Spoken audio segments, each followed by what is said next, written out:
Amani Friend, welcome to this conversation. Welcome to Waves podcast. And I'm also welcoming you into the Transcendence Festival family because this is going to be your first year there.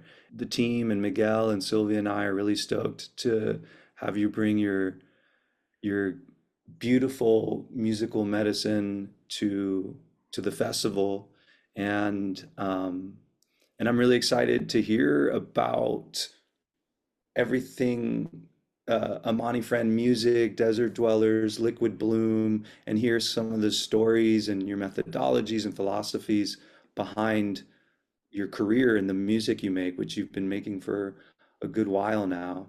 So welcome to Waves. Awesome. Thank you for having me on Waves. I'm really excited to be here. Definitely very elated to join you in Mexico for Transcendence Festival. I've heard really good things about it, and it's also my birthday that weekend. So Oh, I'll nice. be celebrating my birthday Oh, in nice. Mexico with y'all. So yeah, Oh, that's perfect. That's a added beautiful bonus. What day is your birthday? that's on November 30th. Oh, okay. So right in the middle of the festival. Awesome. Well, it's good to Yeah, know. We'll have to celebrate. totally. Yeah, I think I played my first Liquid Bloom set on the 29th, and then I'm doing a breath work with Miguel on the 1st. So I'll Okay. have I'll have my birthday off to have fun. Oh, nice. Nice to have some fun. Have you ever been to Playa del Carmen, Tulum, Cancun area? It's been forever. I went to Tulum when I was growing up with my parents, in the 80s actually. So it was just a little fishing village, and Hmm.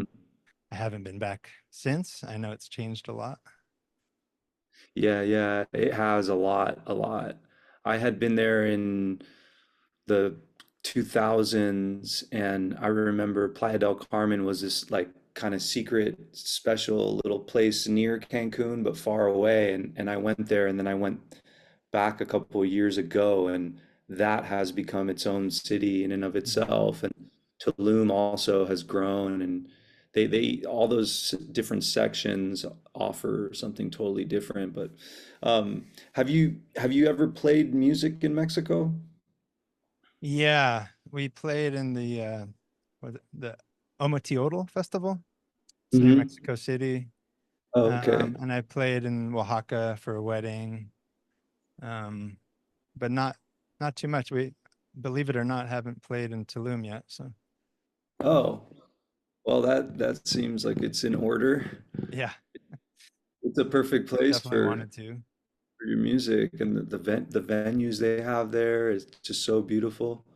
Yeah. Um, yeah, some of the artists that played at Transcendence last year, I'm thinking of Hanax Pacha. Yeah. He had a set at this on the beach hotel, like bar restaurant with sand on the floor, and it was just glorious.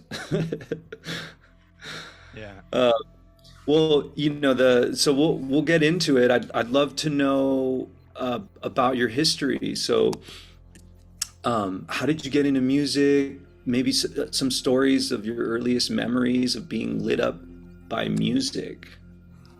Yeah, totally. Um, well, I grew up in a musical household. My father was a musician. He also collected musical instruments from all over the world, both Western and world instruments. And so the house was just, filled with every kind of instrument you could imagine. Um, and both my parents um, really loved to travel and adventure, and they would take me to Central America and South America, and also the Yucatan quite a bit um, Hmm. when I was younger. And so I was really exposed to a lot of music and culture, adventures. We would go to all the sacred sites, and yeah, that was really inspirational for me just to hear all this world music at such a young age. Really sparked a passion for music in me, and Mm. also just culture from outside the American system, and um, my parents are both really encouraging and supportive of my musical path, and wanting me to explore my dreams. And yeah, because my father was a musician, he was always like buying me the right gear at the right time. Like I think in the 80s, like 87, he bought me this workstation. It was an Ensoniq workstation that had a little sequencer on it. And at the time he bought it for me to play in different ensembles and like little groups of budding young artists. And I was studying piano, and so he was buying the workstation for me to play in these ensembles because it had lots of different sounds. But yeah, once I figured out how to use that sequencer, I was like, oh wow, I can like make my own arrangements and use all this MIDI internally inside the keyboard. And I was just blown away by that. And it was really early on, right before computers really. So yeah, that was really like fortunate that he bought me that particular keyboard at that time, Uh-huh. and yeah, after that I got into computer music. I bought a computer in 94 and started learning sequencing on the computer. And my dad also like had this really good friend of his that was a amazing musician, and he was my teacher for many years when I was adolescent. And then when I graduated from high school, he had started this music program in Santa Fe called the Contemporary Music Program. And so I just naturally went to college with him and did 4 years of music school in Santa Fe, studying all sorts of like world music. Like every semester there was a different world music ensemble, gamelan, East Indian, Middle Eastern. And then the other side of the program was all these amazing professors that were really skilled in electronic music and computer music. So at the same time, I was learning all this production and electronic skills as well. And so during those 4 years, I really came up with this kind of passion to, it's like ancient future passion, because I was learning about these modern tools and also these ancient lineages. And so I was, really wanting to bridge that ancient future into, like a new form of music, really. And there was a few other inspirational artists doing it at the time.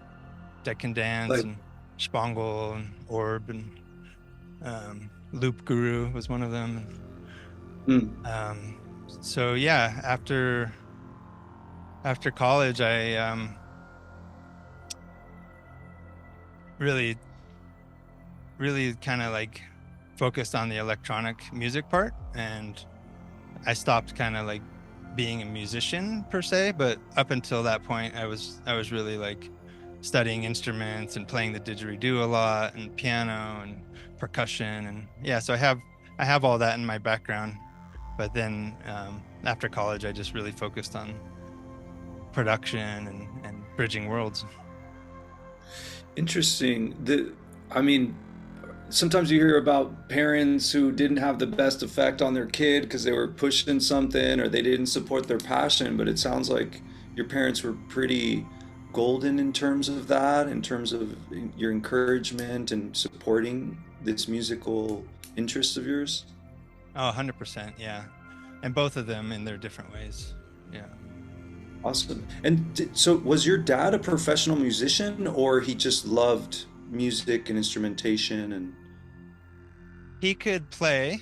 I wouldn't say like he was a professional, because that's professional is more like you're out there doing it and making a living from it. And but he could definitely play. He played jazz piano and some drums, and he loved vibraphones, and he loved jamming with people for sure. Yeah, and my but dad you was would a kind of a jack of all trades kind of character, and he'd work yeah. on cars, he'd do jewelry. He's really into like healing arts, and you know his big passion was collecting things and kind of a wheeler dealer, like going to the flea market with African art and instruments, that sort of thing. Also, it sounds bohemian, uh, Yeah, yeah. They and well, both grew up in, the hippie era, and so yeah. yeah, they were very into that kind of mentality and psychedelic space, and yeah, spirituality. Wow, wow. Awesome. What a fertile bed for you to, come up in based on your passions that you have. Uh, you got a head start. I had to discover this later in my life because my parents didn't foster that kind of earth loving, uh, highly musical thing, but um, I can see your music as an outgrowth of that. You talked about like your interest in the ancient future, like bridging the ancient with the modern. Like, why is that? Why is that a passion of yours? Um, like, the question's coming from, were you seeing a lot of wisdom and well-being in the ancient traditions that you weren't seeing in modernity, and so you were trying to bridge them? Or why this interest in bridging the ancient future? Yeah, I think I felt like there was so much wisdom in these ancient cultures and lineages that was getting lost. A lot Mhm. of languages and songs are getting lost and not being passed down, and I felt like if we could bring them into a modern context, they could live on forever, in a new way, and reach a new audience. And perhaps there's younger listeners that are into more of a modern sound that can then be inspired to hear these ancient threads and this ancient DNA of sonic DNA being woven into the tapestry. Mhm. And yeah, I truly believe that these cultures were kind of diving deep into the exploration of how sound can heal the mind and the body, and so they've been like exploring this space. And just like certain plant medicines have a certain space when humans have explored it for a long time, versus like a new chemical is kind of a new space, whereas Right. like mushrooms or ayahuasca, it holds a space. So I feel like these ancient musical traditions are the same way. They're holding a certain container for healing Mhm. and intention. And so yeah, I was just personally really inspired by that. I don't know. I feel like, if you believe in multidimensional beings or other dimensional beings, I feel like sometimes I feel like a kind of a explorer of this world. Like, um, and if I came from another world, it's one that's really into sound. And so when I was younger, I was just really into exploring what's here. What have these humans done over the years? And yeah, I don't know if that makes sense, but Yeah, no, no, that makes sense. There's this combination of bridging the wisdom and a space that has been here for thousands and thousands of years with the modern, which is kind of cutting edge and interesting, but infusing both of them together. And then it sounds like you have an explorer kind of human design of exploring new sounds and using sounds as landscapes and seeing what healing power, uh, enjoyment power, healing power, activation power that the sounds can generate. Have you have you have you found that to be true? Has the music, have you been able to accomplish this ancient future connection with the healing modalities? oh yeah, 100%. I mean, even early on, like the earliest liquid bloom music was designed for creating entrainment of the mind, and Mhm. it was designed along with my mom, actually, who has a healing practice and needed music as Mm. part of that modality, that was specific in creating theta brainwaves and helping her clients create entrainment and a state of coherence so they could go into a kind of lucid trance state and look at their underlying patterns of trauma that they're wanting to heal while they're in Hmm. that theta trance state. Hmm. So the early liquid bloom um, explorations in music were designed to kind of create that bed of sonic bed for theta brainwave states. And yeah, I mean, so that's the initial intention behind liquid bloom, and then all the way to more recently, through the Great Reset, Poranguí and I were able to make like 4 hours of music that was specifically designed for psychedelic therapy.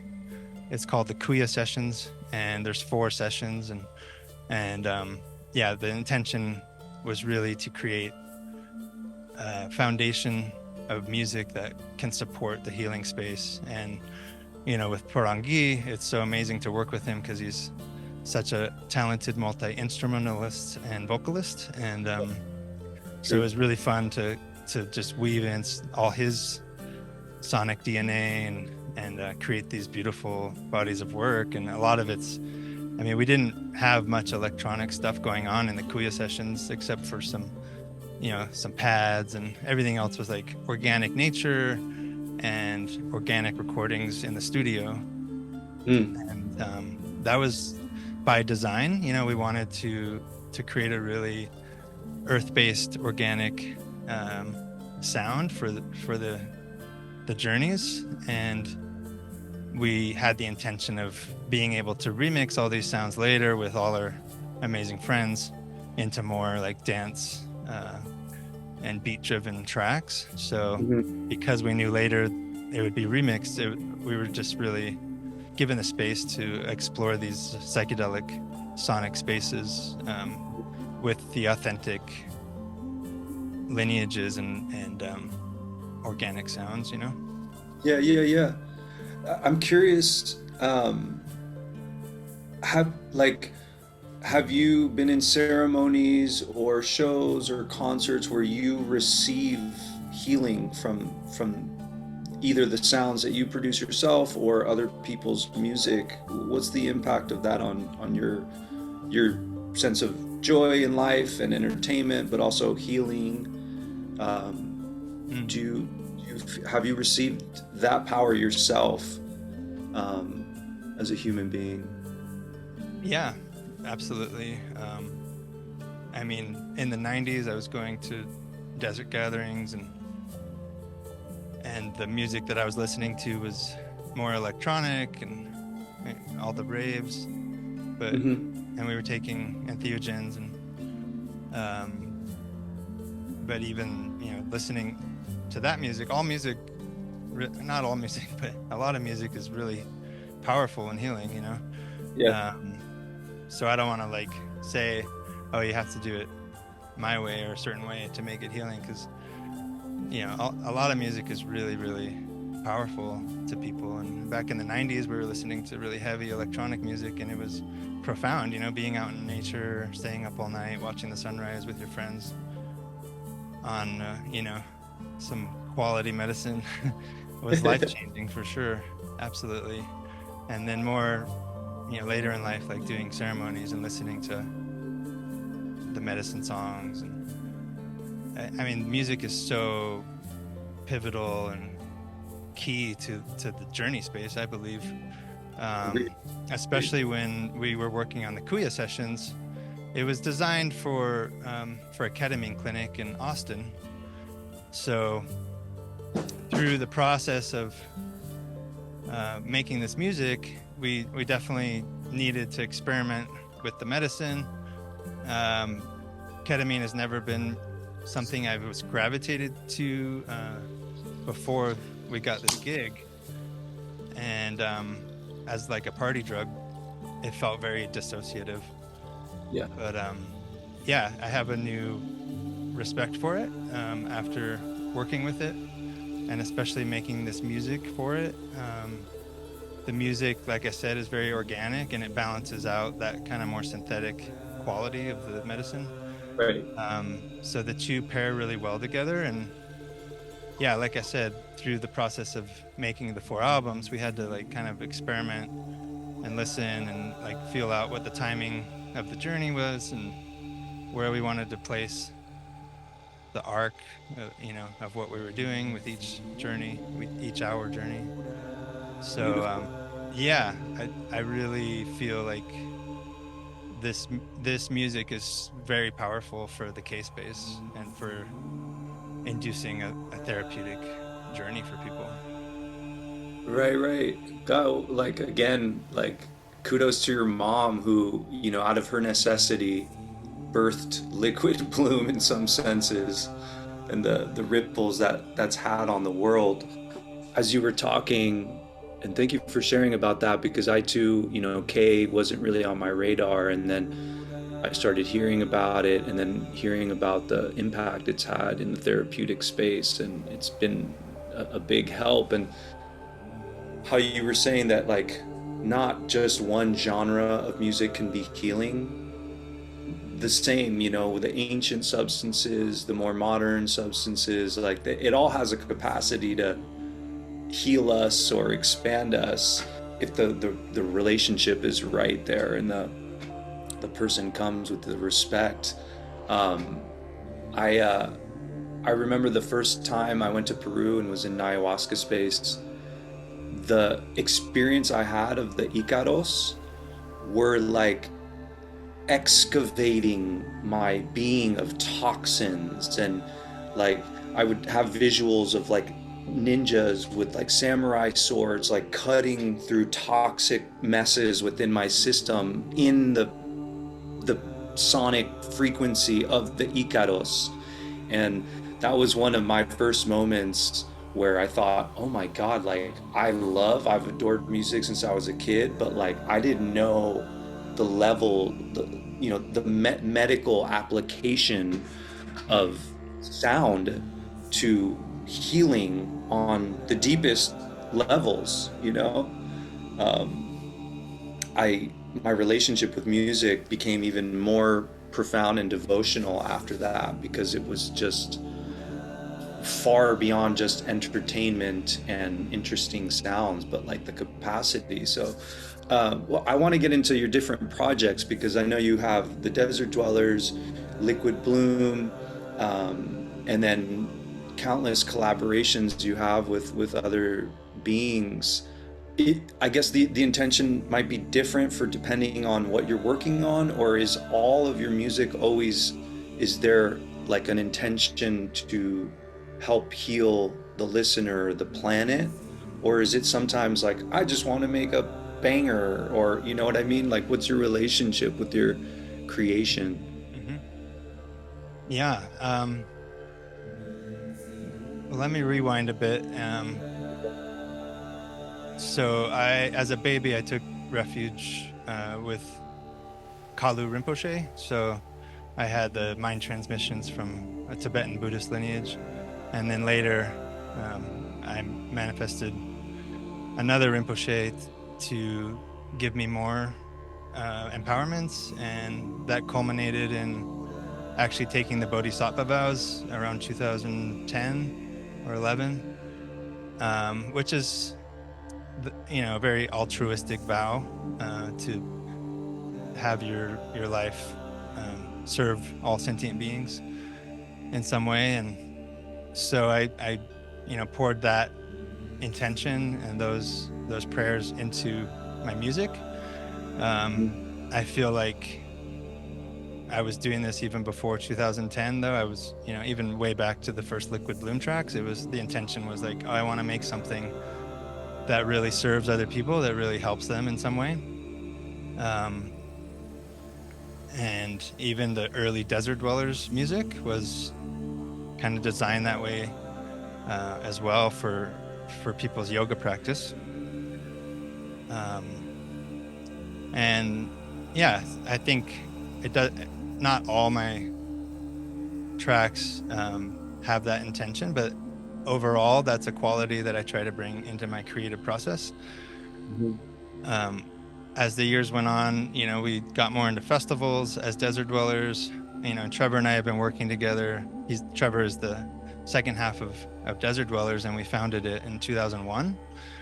And we've been working together for 25 years, since 98. And we commonly love to, bridge world music and electronic music as well. But it's not always the case that we bring in world music, especially nowadays. But we still do quite a bit.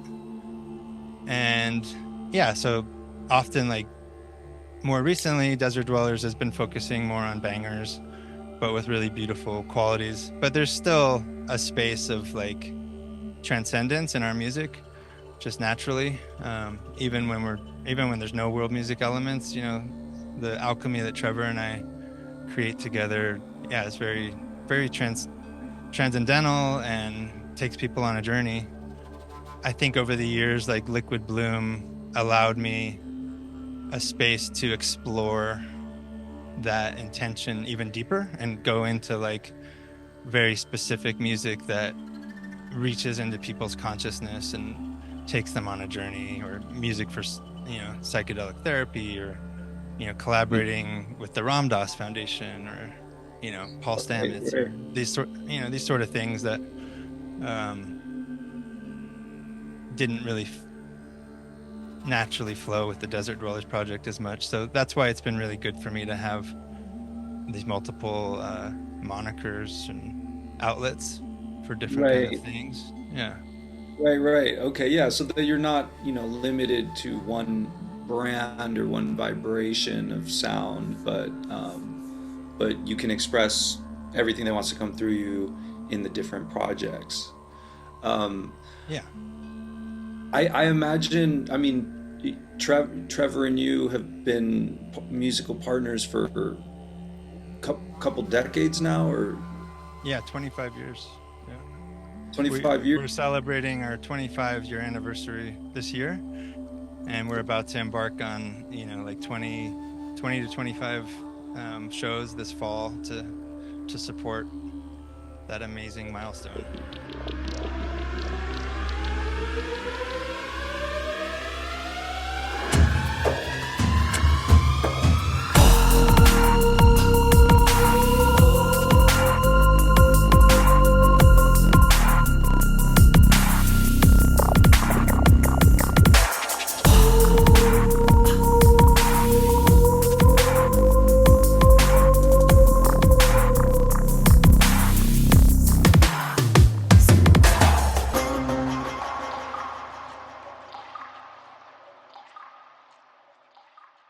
Oh man, congratulations. That Thanks. is a milestone.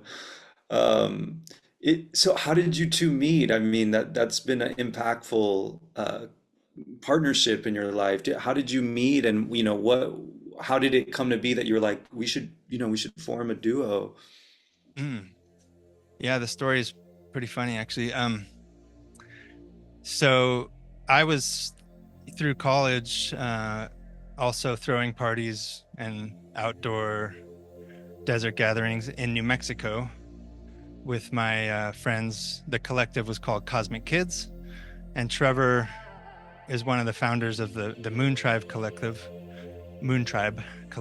and they would do things in the Southern Californian deserts.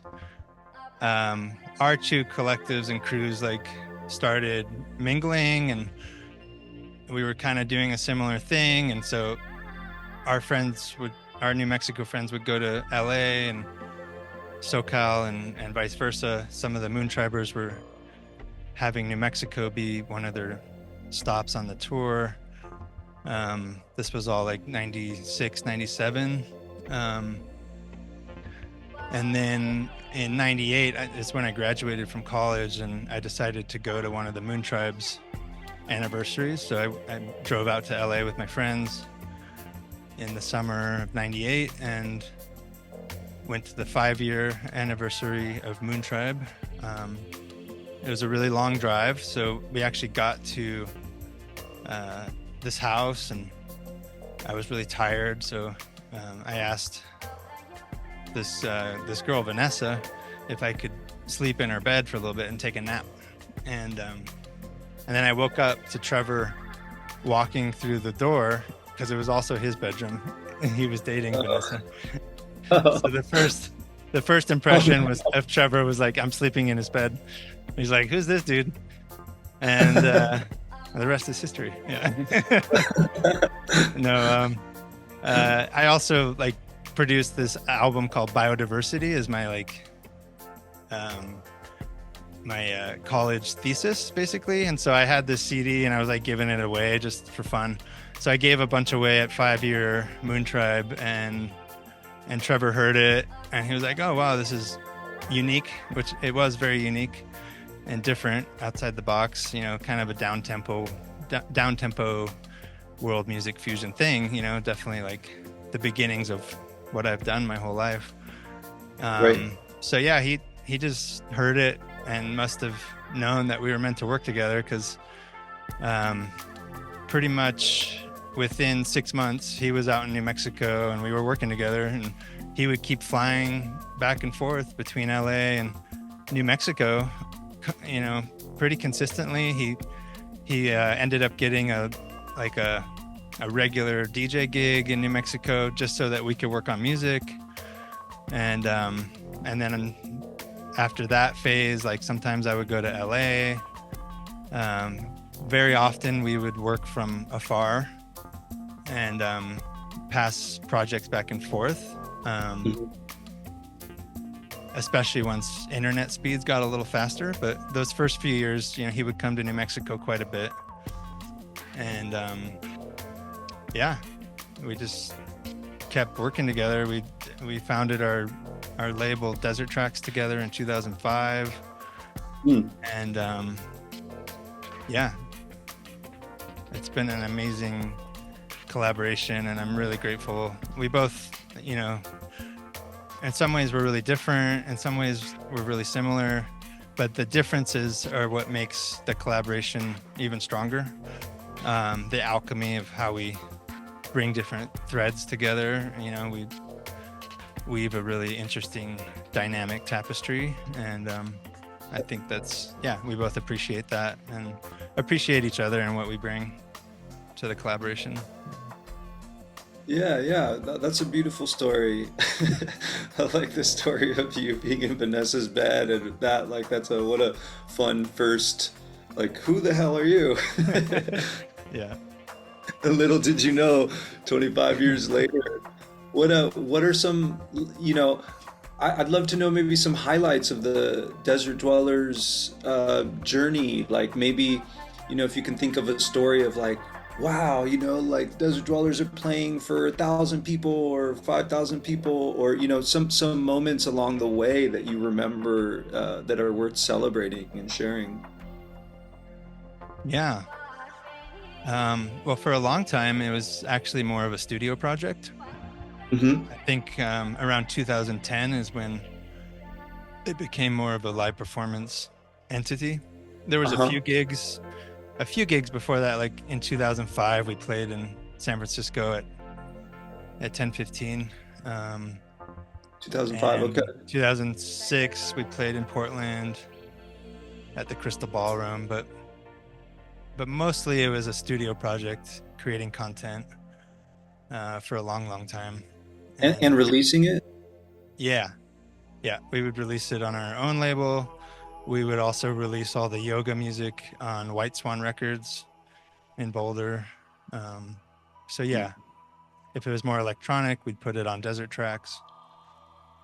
I think, yeah, one of the biggest kind of pivots in my career was when Sahuna from Shaman's Dream Music invited myself and another producer, Ra Avis, to produce and score music for a functional fitness DVD company. And they would work a lot with yoga teachers and dance and fitness, and mostly yoga. So around 2005, 6, 7, 8, we scored like 30 DVDs, and Damn. even into all the way to 2010. So there's a really big chunk of time where we were just producing a lot of content, and mostly that was done with Ra. And so for a long time, Ra was a part of Desert Dwellers because it was a studio project. I would work with Ra on the yoga music. I would work with Trevor on the more electronic stuff. There's like maybe one track where all three of us work together. It's called Far From Here. Okay. But other than that, it was like kind of two different studio collaborations, and it would all go out as Desert Dwellers. And then after we had a really big body of work, and that work, I mean, the great thing about the yoga DVD gig was we retained all our rights to the music, so we were able to release it and put it out on Desert Tracks and White Swan and do whatever we wanted with it. So that's great. It was That's huge. a great call. Created That's a whole huge. foundation for Desert Dwellers, really, because then we were able to remix that music with like producers in 2010, like Kalia Scintilla and Drum Spider and all these great producers to kind of remix it into tracks that work better for festivals instead of, you know, tracks that were designed for yoga. Interesting. So yeah, around that time we decided, like, okay, there's definitely a following for this project. Let's get an agent, let's do more gigs and take it to the next level. And so for a while, around 2012, the three of us were performing. So it was Trevor and Ra and myself. And Ra was playing guitar and psychedelic guitar and singing a bit. And Trevor and I were basically doing what we're still doing, which was Trevor's, you know, DJing tracks, and I'm adding a bunch of stems on top, and our computers are synced up. So I'm like Nice. adding psychedelic things on top. A lot of the sounds I'm adding are like, you know, a cappella, like vocals or flutes or, you know, different instruments or synths with effects, you know, so it's more spacious. Yeah. And I'm just kind of fitting it into pre-existing tracks. And Ra was adding some guitar, but he had this whole other project going that I was actually a part of called Yogi Tunes, and he decided just to focus on Yogi Tunes. He didn't want to tour as much, and so he kind of bowed out of Desert Dwellers at that point, and I kind of bowed out of Yogi Tunes because I saw that Desert Dwellers was going in a really, you know, positive direction, and I wanted to be more of an artist instead of like doing A&R for an online yoga streaming platform. Right. Which was a great endeavor, but I also felt like it was like competing with Spotify and everything was difficult. So then it just became Trevor and me. And during the fall of 2012, we went on our first like world tour. We went to Australia and played the Total Eclipse in Australia. We went to Europe. We went to Egypt and played in front of the Great Pyramids on December 21st, 2012, which was really huge. That was definitely a highlight of our career. And we were just starting on the touring. So I was like, oh, how does it get better than this? I don't know.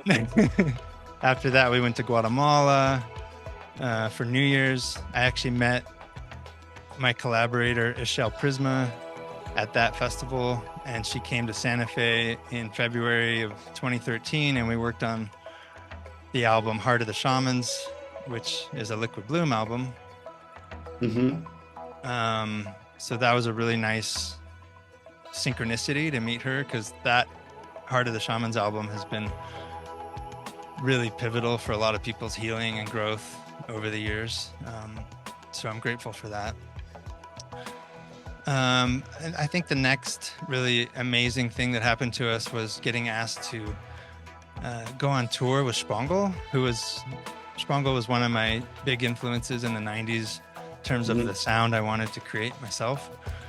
So yeah, they asked us to do 42 gigs in 7 weeks, which is basically 6 a week. We had Mondays off, and we were in the bus with Spangle and the crew, and we'd sleep in the little cots, and Yeah. it was like Groundhog's Day for sure, in a different city. But Yeah. yeah, we got to know Simon really well and became really good friends with him. And yeah, that was a dream. We've never done a tour like that since, and I don't think we will. I mean, it's pretty hardcore, but usually we're just kind of weekend warriors at this point. But that was really pivotal in the growth of Desert Dwellers. We got to put the project in front of a lot of new fans and ears through North America during the tour, and it really set us up well for continuing to play at festivals and different things in America.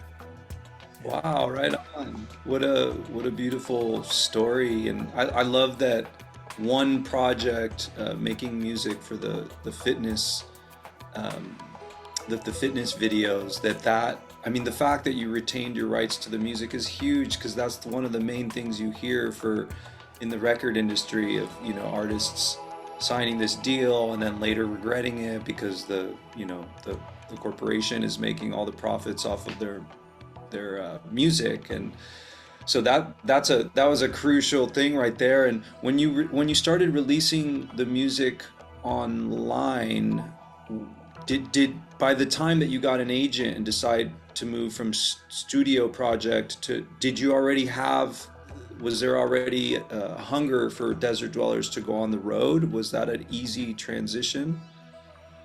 Oh yeah, absolutely. All that yoga music was like a staple for yoga studios and teachers. It was really like a new genre that we were creating, which had the blend of this ancient future blend of East Indian music, but with like sub bass and dubby bass and beats and down tempo beats. Sure, there was some of it, but ours was like specifically designed for yoga. So the yoga teachers really took it and ran with it, and so there was a lot of a lot of listeners already before we even decided to get an agent, which was really helpful. Yeah, nice. And so are there a lot of yoga people coming to your shows, or maybe in the beginning, people that had heard you for some years but never seen you play this Yeah, I out? mean, um, we're a bit of a chameleon these days. We could play for. I mean, last year we played for Bhakti Fest, or we could play for in 2 weeks we're playing for a pretty heavy bass music kind of festival. So Hmm. we're able to straddle worlds. We have a very unique sound. Right. Often we'll play the exact same set, but it works in all these different places. Not the exact same, but similar tracks. Our tracks are beyond borders. I mean, that's our motto: music beyond borders. Um, so I think earlier on we had more yoga people coming, and I think they still come, but yeah. Yeah, yeah.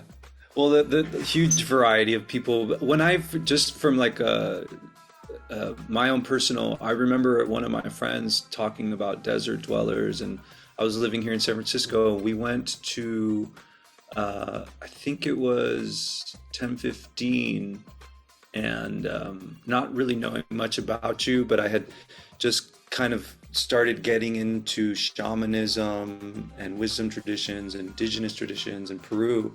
And when I went, like everything you're saying was like, wow, this is bridging worlds for me, because before I got into shamanism, I did listen to Spangle, and I remember there used to be an outfit here called Thump Radio, in the early 2000s. Opulent Temple, Opal, like I was in that scene, and so I had exposure to it. But seeing you guys was a really joyful experience, because you were combining, like I myself love bangers, and but I also love yoga music, and I also love tones and all the things, and you were doing it all in this seamless, accessible way. Hmm. I think sometimes Spangle, if the moment was right, I would get into it and I'd like surf the void and go into the Spangle hole and 70, 80, 90, and it was just like super expansive. And Desert Dwellers to me was a little bit more grounded, a little bit more like earthy, rooted in the earth kind of thing, with the celestial, with reverence and all these things. And so I think you really successfully are accomplishing your ancient future intentions in the music. Um, and I love the big bass sounds too. Um, Yeah. Thanks for that reflection. yeah, for sure, for sure. You at what point did you were you in on your path sonically where you're like, wow, okay, like I've learned enough electronic production and recording techniques that the sound in my head and how I want it to sound sounds like it does in the recording. Do you remember reaching that, or is it just a constant slow evolution? I think it's a constant slow evolution for sure. The tools and the techniques are always expanding. It's like every year there's so many new tools, and it's just getting more and more refined and powerful. And the quality of production is just really, really next level these days that people are achieving. So yeah, I feel there's a certain quality with the Kuya sessions that I feel really proud of, I guess, and just it really envelops you and is so spacious. But yeah, it's just a constant process, man. We're always learning. Yeah. The question comes from, I remember hearing, I believe it was Paul McCartney kind of talking about his catalog and being like, man, I wish we could re-record all that stuff and I could do it so much better now. Do you have that kind of perfectionism to your sound, or, do you get to a place where you're like, no, I'm satisfied with this song or this album, like I'm happy with it? Or do you wish you could, always be better, like the perfectionism thing? I mean, sure, I listened to some of my old albums and definitely hear where they could be improved, especially in the mix. I think mixing took a while to really grok and put into practice properly. But yeah, my very first Liquid Bloom album was called Shaman's Eye, and I actually worked on it for like 4 or 5 years because there wasn't this kind of deadline to get it done. It was designed for my mom's healing practice, and so I had the time to kind of flush it out and experiment with the whole purpose of it was to induce a trance state. So we were experimenting with, how many layers of sound I could add into it. And so I would like keep adding things, and she would take it and work with her clients and give me feedback. And because the first track we did together was just pure drums and rattles and didgeridoo, for 15 minutes, really repetitive, and that worked great, And so with Shaman's Eye, we were experimenting with how many layers we could add. And so yeah, I had this time, many, many years, just to kind of experiment, and I ended up adding quite a bit. And the arrangements, if you listen to the tracks, you'll constantly be hearing new things because the arrangements just kind of flow like a river, and there's always like something new being woven in and out. So because I spent so much time with it, the production's pretty good. I obviously know way more now, 25 years later, 20 to 25 years later. But that album still stands the test of time. And likewise with Desert Dwellers, the first couple albums we put out were downtempo dub, waves and flames, and you listen to those albums and they sound pretty darn good, so obviously we know way more now, and there's things wish we could tweak, but they still hold Right. up for sure. Yeah. Yeah, yeah. I mean, it's funny because from a creator perspective, I do, I understand the perfectionism. You're like, I just want it to sound like that much better. And then you get there and then you get there. But, as a fan, I think even the imperfectionism, the imperfection, so to speak, of like the Beatles' early albums that sound pretty 24-bit comparatively, but that is the charm of that music, So as a fan, I could listen to some of your earlier projects and be like, I like this because it was produced like this. And if you went back and reproduced it all, I might be like, nah, I kind of like the vibe of the older one. So it's that's Yeah, always an totally. interesting Yeah. thing. You get attached to even the low production quality level, so to speak, of projects that you fell in love with, and it doesn't matter if it sounds perfect or not. Absolutely. Yeah, I hear Uh, you. um, so you talked about like right now in your career, you're kind of like a weekend warrior, and I'm interested in like how someone with you that has a pretty busy schedule and probably lots of opportunities to travel and tour and do all these beautiful things, like how do you balance your mental health and your well-being of your soul with your schedule? Like how do you manage that? um well, a lot of self-care in between the weekends. Basically, I've learned the hard way, that these bodies don't, just go forever and ever unless we take care of them. So, the Great Pause was a really beautiful time for me to reset. I was pretty burnt out in 2019, Hmm. just go, go, go, go. And I had some time to finally like heal, and heal some of the chronic pain in my body, and also my immune system, and get stronger, and have some downtime. So yeah, I learned a lot of new modalities and ways to take care of my body during that time that I've been able to implement as we've come out of that phase and started touring again. Hmm. So yeah, I right now, I just got back from 5 weeks on the road, and I've been back about a week, and so I've just taken this time to really drop into like doing cleanses.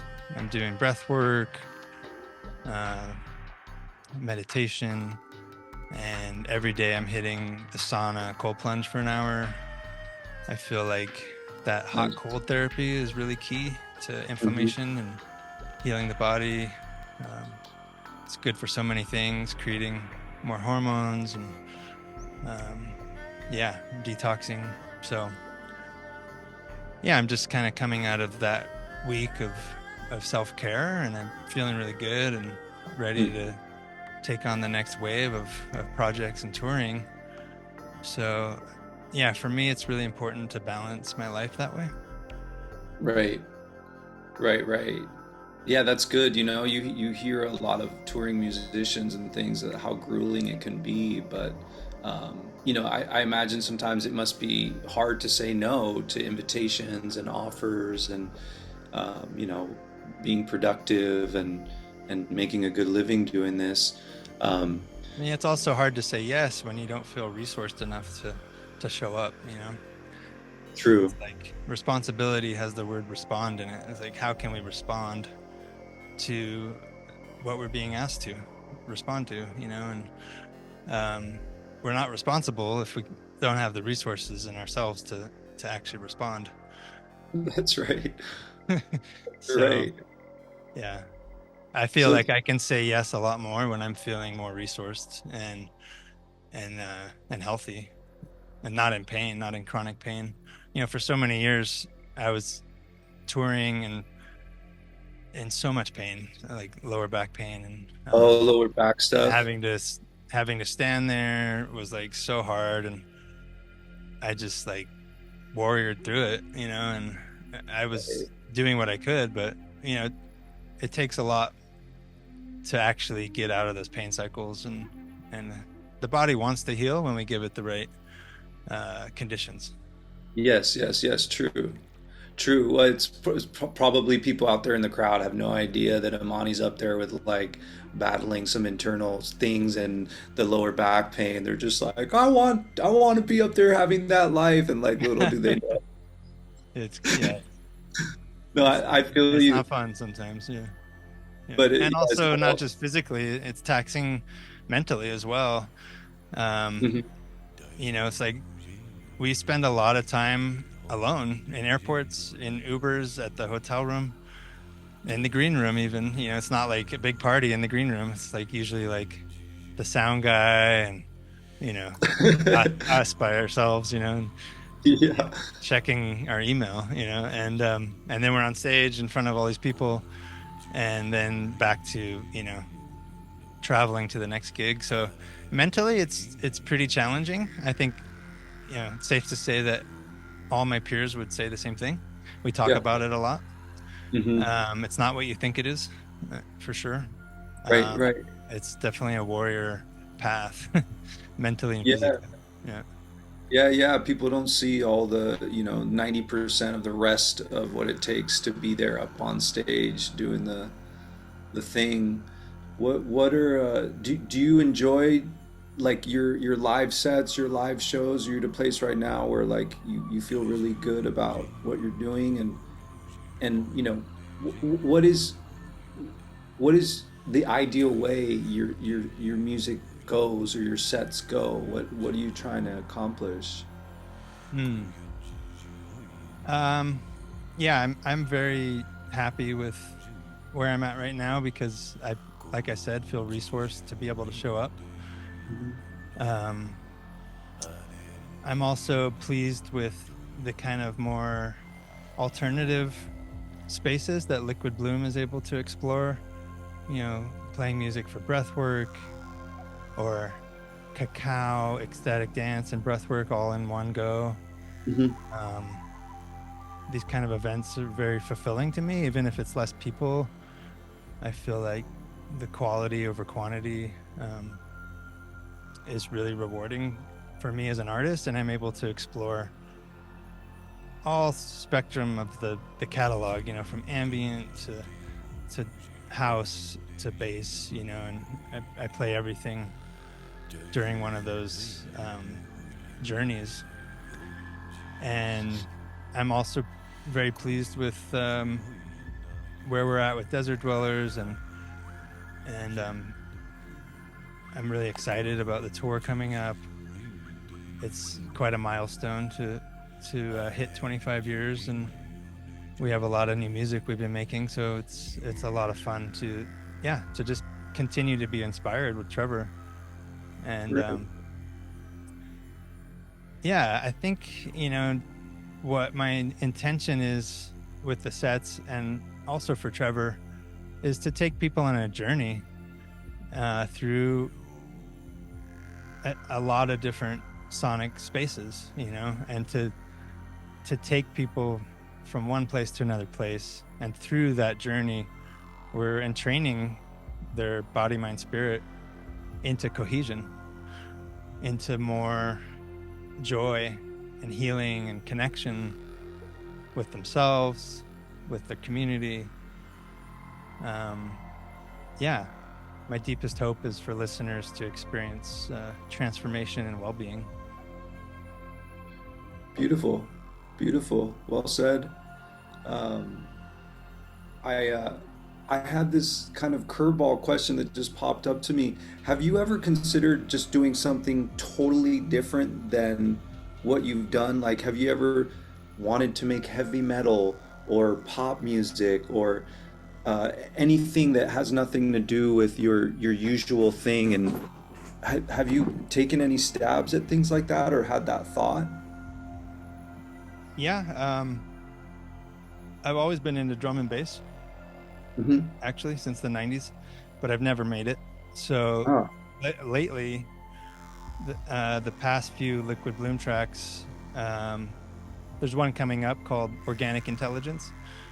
It's kind of a drum and bass down tempo, Oh, nice. halftime drum and bass track, but it also has a lot of sonic medicine woven in as well.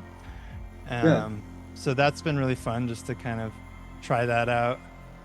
Mostly I've been so immersed in the Kuya sessions for 4 years. You know, I worked on 4 ambient albums, and then I was the head, producer and manager for all the remix albums. So there's 4 remix albums. So that's, 8 projects I've worked on just for the Kuya sessions in the past 4 years. And so I've really had my head in that series and that offering for a while. And I'm just coming out of that. We're finally releasing the final Kuya Sessions Soul remixed album in the next couple months. And Nice. yeah, so and that drum and bass Liquid Bloom track is also coming out in about 6 weeks. So yeah, I'm at a place where I've kind of completed a lot of things, and Trevor and I are working on a lot of music, and some of it's very different than what we've done before, and that's a real refreshing thing as well for both of us. But it's all in the similar vein of what we're doing. It ties into our sound. I don't think I'm gonna be making like heavy metal or reggae anytime soon, but when I was growing up in the 90s, I did have a reggae band. So, Oh, nice. yeah, I was Nice. very into reggae, and Bob Marley, of course. And before I got started raving and getting into electronic music, I was like basically sequencing reggae on my workstation, on my Ensoniq workstation, and then I had like a collaboration with this Rasta and my friend Jay. He would like play guitar and do the skanking, and then I would play keys, but all the backing tracks would be coming out of my workstation. And it was quite a fun experiment. It didn't last long, but Gotta love that like Irie reggae vibration. What you described sounds a little bit like Grouch and Dub. I don't know if you've ever heard oh Grouch yeah, and yeah, he creates those big psychedelic realms, and then he's got the reggae good vibes in yeah, there. yeah, Yeah. yeah. And another contemporary artist, Murillo. I mean, Oh yeah. he's the drummer for Groundation, and his productions are really top notch as well. But he definitely brings in that vibe into his electronic productions. He does. He does. He's got so much variety. Like every time he releases a single, I'm like, what are we in for? Because Yeah, sometimes it's like, like a jungle drum and bassy thing. The next one's like this lo-fi hip hop. Like he's multi-faceted there. totally. Yeah. You know what's hilarious, Amani, is I just got an alert saying that Liquid Bloom just released Humming with the Wind. Oh Liquid yeah, Bloom. we do have a release today. Is it time for a plug? Yeah, Um, it's plug well, this time. ties into the thing we were just talking about. So this is a remix that my roommate and I, Bloomerian, we share this studio. His workstation's right here, and live together. And the studio's uh, detached from the house. So Bloom and I worked on a remix for Shaman's Dream and Geometry called Yeah. Humming with the Wind. And this was like the first time we were like, yeah, let's go in the halftime drum and bass direction. And Oh, perfect. yeah, so check it out. It just came out today on all the music platforms. You can buy it on Bandcamp. Oh, it won't. It won't. There it is. Yeah, it won't focus on it, but it's a It's a little beautiful. fuzzy. Yeah, It gets a little fuzzy, beautiful. I think it's a hummingbird. yeah, hummingbird. Yeah, But yeah, humming with the wind. Liquid Bloom. Shout out to Bloom and to Liquid Bloom. Bloomerian and Bloom. Liquid Bloomerian. Bloomerian. Yeah, and that ties, Shaman's Dream, because you mentioned that he was a connection in Yeah. the past, right? He's an OG in the scene for sure. Yeah, we've known each other 20 years. Been, still working together. So he's a really good friend. He's like, one of my closest friends. He lives in Nevada City now, has a family. And, we're part of the same men's group too. It's called Keepers of the Fire. Those are the And five. yeah, Blue Marian's part of that. Poranguí, David Satori, some others. It's a really great men's group. We're all touring musicians, so yeah, we keep in touch through that. Through the pandemic, we were doing a lot more calls and a lot more retreats and connection, and going into men's work as well. And now that we've been so busy, we keep in touch. I'll put it that way, as best we can. Uh, we're all so busy now, but we are putting Yeah. music out together as a collective under the Keepers of the Fire umbrella. Um, and we've released 2 tracks. The first 2 tracks I was the head producer on. The first one was a kind of meditation piece called Breathing in Serenity. So it's like a breathwork track. And one of our members, Veer McCoy, did the spoken word on that. And there's also an instrumental version with just the music, so people can use that in their breathwork sessions if they're like a facilitator. And then the second track just came out a few weeks ago called Wachumita, and Poranguí is singing a song in reverence of the Wachumita cactus. And yeah, Blue Marian helped a lot with the production on that one. But yeah, both tracks really weave all 9 members together in different ways. And from here on out, there's a whole bunch of other tracks that I'm not as involved in. But yeah, it's a fun collective and a great group of men. So I'm glad I'm a part of that group. And yeah, we've been meeting for 4 years now. Damn. That to me sounds so crucial, because you're bridging ancient future in your music, but things like men's group that aren't necessarily a part of your regular modern society, and I've been part of men's groups too, and it offers so much value, grounding, affirmation, therapy, allyship. I mean, there's so many benefits there. And as touring musicians, you might be isolated from other touring musicians unless you're traveling with them. So that sounds like a beautiful container that you all have. 100%. Yeah, it's quite a blessing. Which that is probably more like gather around the fire, ancient, tribal kind of energy that the modern world really misses out on, and causes a lot of, I think, mental instability, emotional instability, lack of a sense of deep belonging and tribal connection. That's a lot of what I've learned through shamanism is sometimes the community that I'm a part of is just as important as the medicine, as the Icaros, as the location. That community piece really resolves some of my ills, or feeling disconnected or isolated. It's been a really powerful to know that we human beings not only need to be around other people, but meaningfully connected to people around us changes my whole inner realm as well. 100%, yeah.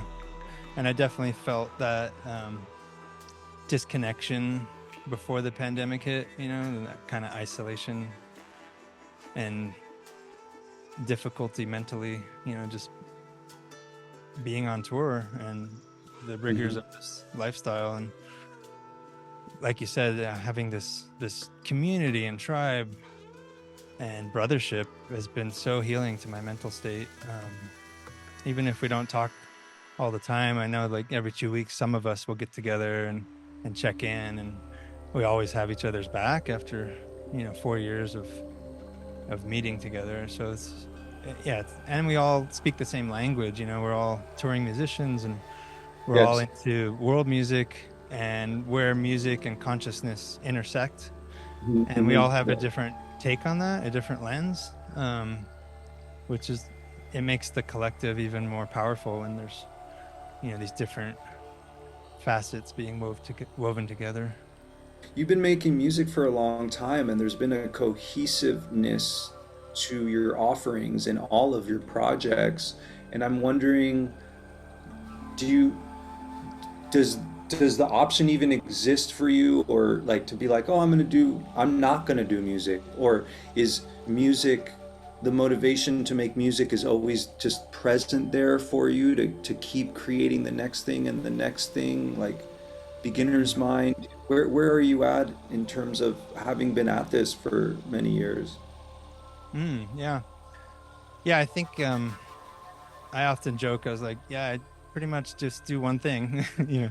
But I used to be a graphic designer for 15 years, from 98 to 2013, and it was fun, and I was pretty good at what I did when I was making rave flyers. It was pretty cutting edge in those early years, and then I did website design for a while as well, and it was a good way to sustain myself while I was making music, basically. Mhm. But before that, I went to music school. I just always knew I was going to do music. So when I was able to retire from graphic design, I was pretty happy about it. So I don't, yeah, I still use the skills now, but I like to work with other designers and license artwork from visionary painters. Mhm. Um, but I have an eye for it, so it's nice to be able to speak their language, and give them feedback, Right. especially with my main graphic designer. He's amazing. His name is Gonzalo. He's in Mexico, and Okay. we've worked together for 7 8 years, and um, yeah, he's been a real blessing to the look of our covers, and just the overall branding of Liquid Bloom, and some Desert Dwellers as well. So yeah, it's fun to kind of dip my toes into Mid Journey and kind of like make this new art, and kind of explore that side of myself again. But it's not like a passion to get back into it as a way to make money, or it's like I'm definitely full in with the music at this point, and don't really see um, anything else that I'm that passionate about. So for me, it's just following the synchronicities, following new people that I meet, or new possibilities for collaborations, and bringing those forth, like bringing that content into the world, kind of like a content doula, like it's that's what I see myself as, like kind of this like networker and world bridger, and I'm because of my resources, I'm able to like take these initial seeds and ideas and birth them all the way through to uh, having them be in the world through distribution and different ways of getting out there. um, and right now I'm actually really excited about the psychedelic space, and we've been licensing a lot of music in our catalog for different apps and different meditators and different facilitators, and so kind of taking the body of our work and reweaving them into these hour-long journeys. Mm. And our biggest collaborator is David Starfire, and he's working with this Trip app, TRIPP. And yeah, we've made a bunch of journeys, or I've made a bunch of journeys with our music, for David, and then they're also doing this like VR sound bowl thing that's going to come out Mm. later this year, and you put on the goggles and you can like play these virtual sound bowls. There's 7 of the sound bowls, and so we created a Liquid Bloom sound set and also a Desert Dwellers one, and Trevor and I worked on the Desert Dwellers one together, and so those will come out later in this year. And yeah, it's fun to explore that space.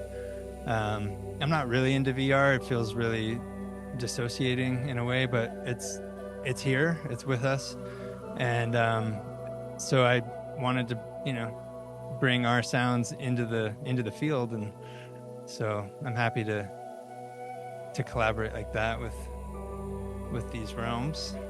Yeah, yeah. I mean, again, it's, a lot of it is our relationship to the technology, not necessarily the tool itself, but I could see a lot of beauty coming from VR, like a sound healing in VR. Like imagine someone who can't get out of bed or, and being able to immerse themselves. Like I see the beauty in it. And um, Absolutely. Yeah, or people that are in, retirement communities, instead of just being bored and staring at the wall, they could go anywhere in the world.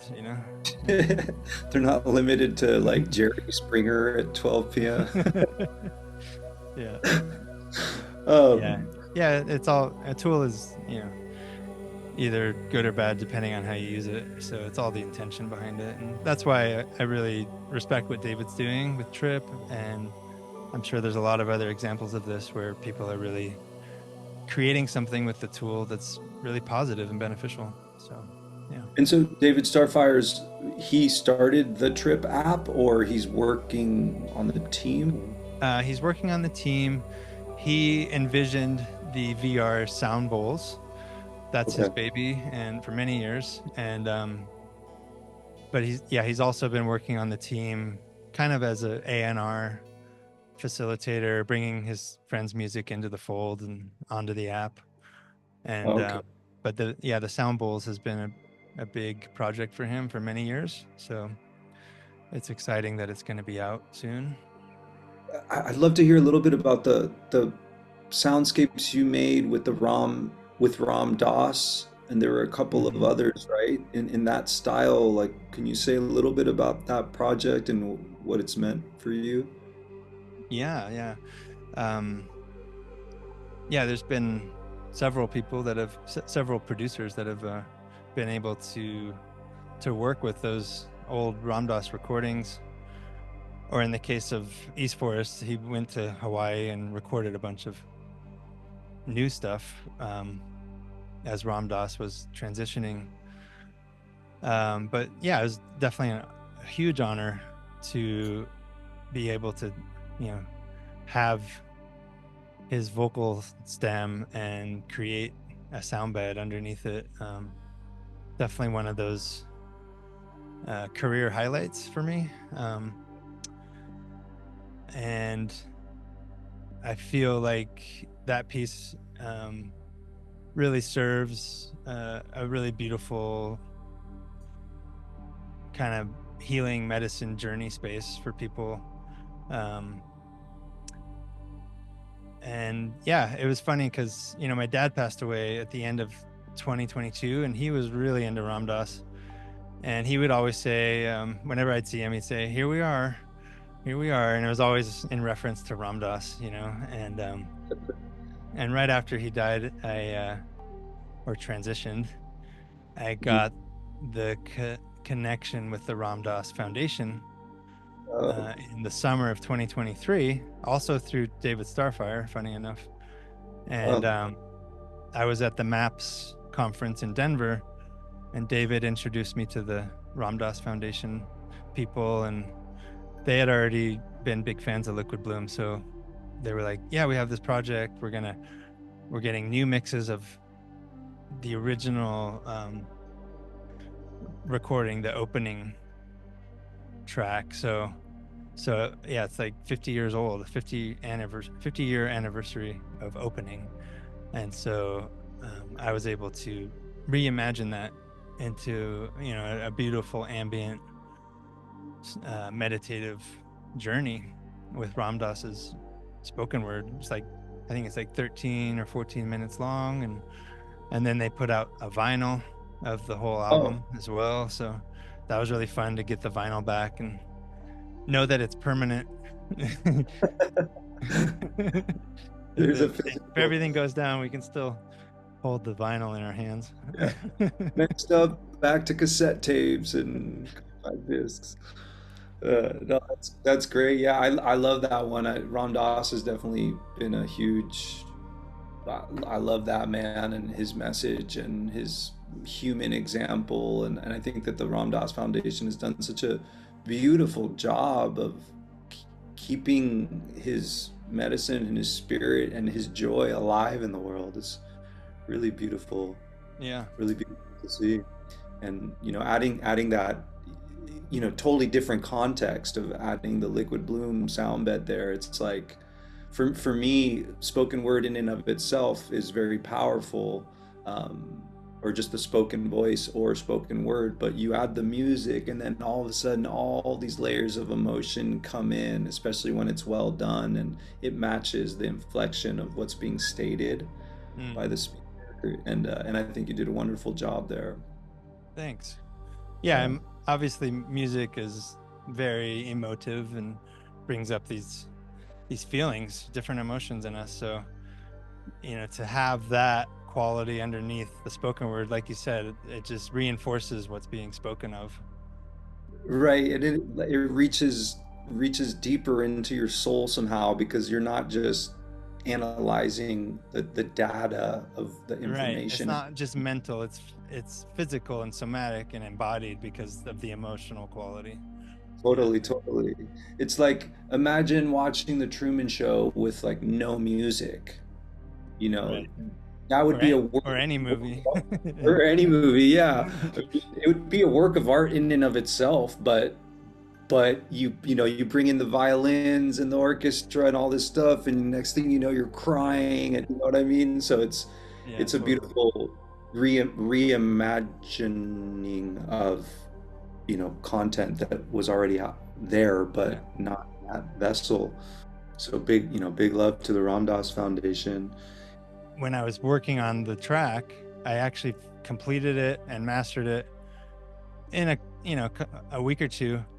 Um, but I got the masters back right when I went to go host my dad's memorial, and the more memorial was called "Here We Are," and and then this whole Ramdas piece came in right at the perfect timing. It's just there's really interesting times in life where you're like, wow, that's an interesting synchronicity.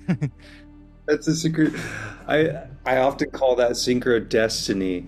Yeah. Like, those moments just tell me I'm supposed to be walking this path, and I can respond otherwise, but when I respond and then I get those little synchronicities, destiny moments, it's like, oh, this, like, I'm going to continue listening to my intuition, because this confirms that my destiny involved walking into this. And do you have a lot of synchronicities happening? Because I know you've said to me before that your music is a devotional path for you, and so Mm. there's a relationship happening. It's not just like Amani's ego putting stuff out and it's all under his control.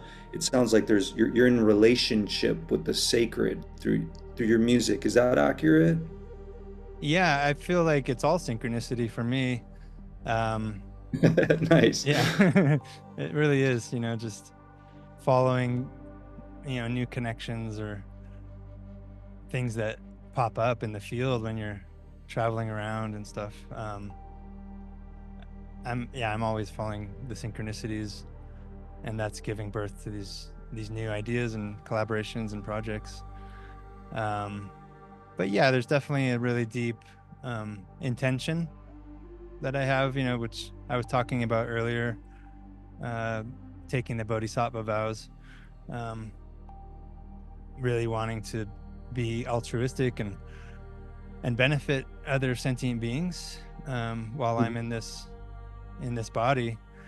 So I think that's the underlying intention that drives my creative uh, pursuits and collaborations. And sometimes it's revealing itself more in certain projects than other projects, but Mhm. it's definitely a foundation for me. And I feel like it's more spiritual. Spirituality is more about personal exploration and a Mhm. direct connection with the divine. um, Versus religion, or religion involves more of a structured practice and belief.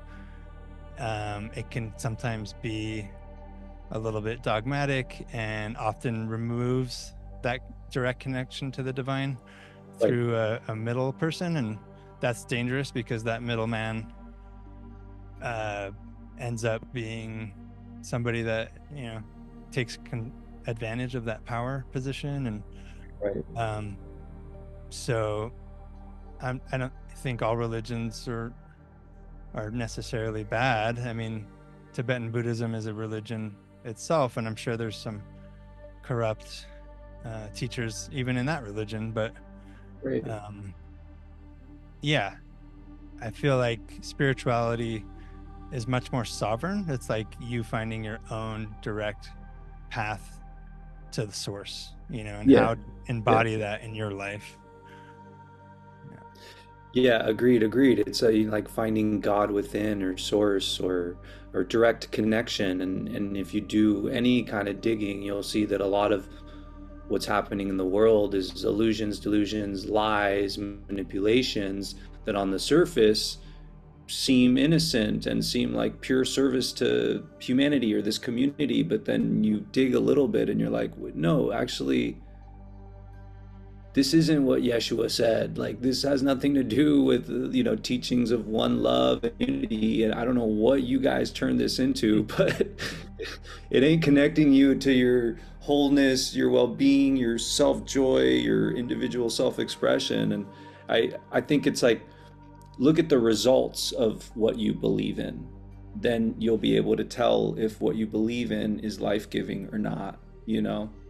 I Mm. think some people have a really good relationship to their religion and it does leave them feeling empowered, like you said, because even sometimes corrupt religions that are manipulative in their essence, somehow someone derives a relationship with it that is empowered because they take what works, what doesn't, and they have their proper relationship with spirit and source.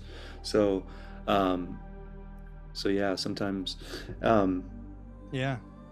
Well, when you connect to source, and this goes into like the law of one, you realize we all are one.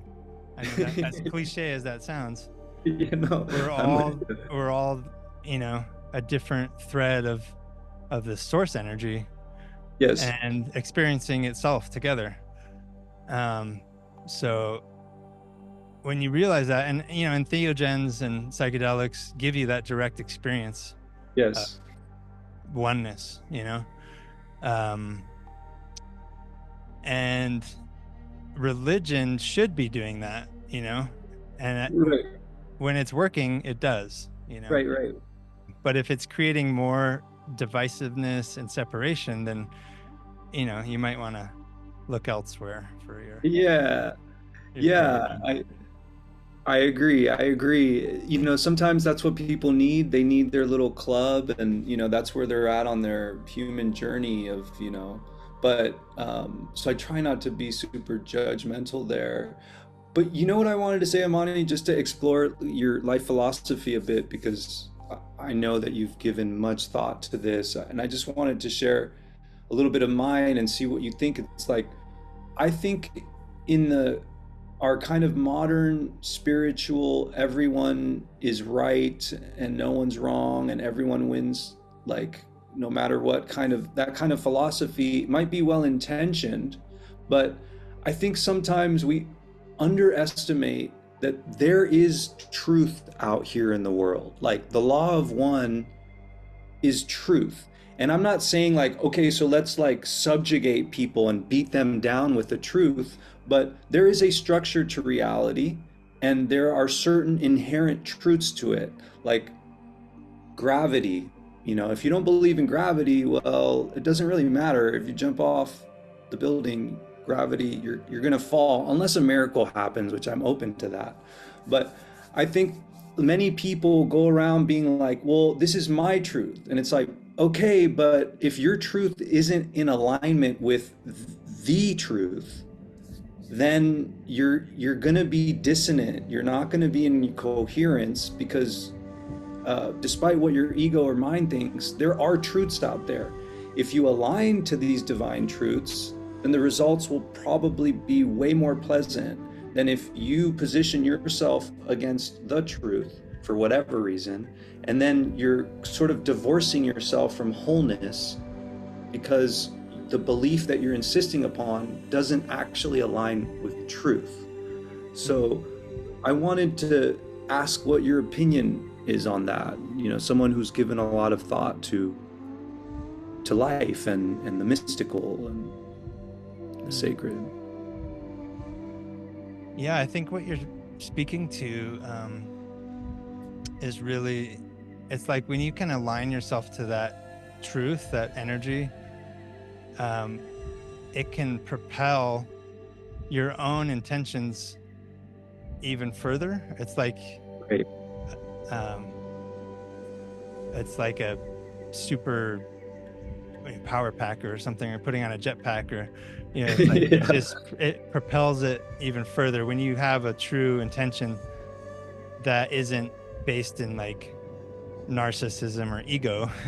you know when you're and this speaks to The Secret and all that kind of stuff. If you're following The Secret from a place of like just wanting to like have more stuff, it's not going to work. But if you're tapped into the truth, like you're talking about, then that's where abundance naturally just happens Hmm. through your authentic relation to the source and to the divine, Hmm. and creation. You're able to create from a place of cohesion and resonance instead of like incoherence. Right, right. Yeah, yeah, well said. I think when those synchronicities happen, that to me is part of that jet propeller that's pushing you forward, life saying, yes, keep going this way. Yeah, And that affirms that. right. And then there's more and more synchronicities, and yeah, that means you're on the right path. If the universe is supporting us, then keep going in that direction. Also very cliche, but very true. They're cliche for a reason. Walmart puts them on a card they sell because you recognize the grain of truth there, Yeah. as cheesy as it can sound sometimes. Yeah, I speak from a place of, being young, growing up in San Francisco and in this culture. It's like everybody's right. And I love that the intention behind everybody can have their own truth and be right. I love the all inclusivity of everyone's individual experience. As I've gotten older, I've been like, okay, yes, everyone's entitled to their opinion and everyone's equal and all that. No one is trying, it doesn't have to be a hierarchy thing. But if your opinion isn't in alignment with the great truth out there, then you're going to have some dissonance there. And I think it's taken humility on my part to be like, oh, like I'm actually not in the center of my life. Like spirit, source, God, the great mystery, she of a thousand names, she's actually at the center of what I am. And bless my ego, but my ego's, a couple circles out from that. So my ego needs to bow to the truth. And when I was younger, I think I was just against everything so much that I just didn't want to bow. But my inner posture now is more like, life, you tell me where I'm supposed to go. You tell me what I'm supposed to do because you know better than my ego does. Mm. Yeah. Yeah, I think the core truth is love, right? The love frequency. And that's at the heart of a lot of these initial figures that started these religions. It's what Jesus was preaching. Love all your neighbors. And if you're, yeah, everyone's allowed to their opinions for sure. But some of those opinions might be coming more from incoherence and shadows and ego, Mm-hmm. It's true. instead of like love and altruism. True, true, true. Yeah, love. I have somewhere around here, I don't know where, I have like love is the music of the soul. I have it on a frame. Um, Man, I feel like there could be so many more questions there around like the, the nature of reality with you.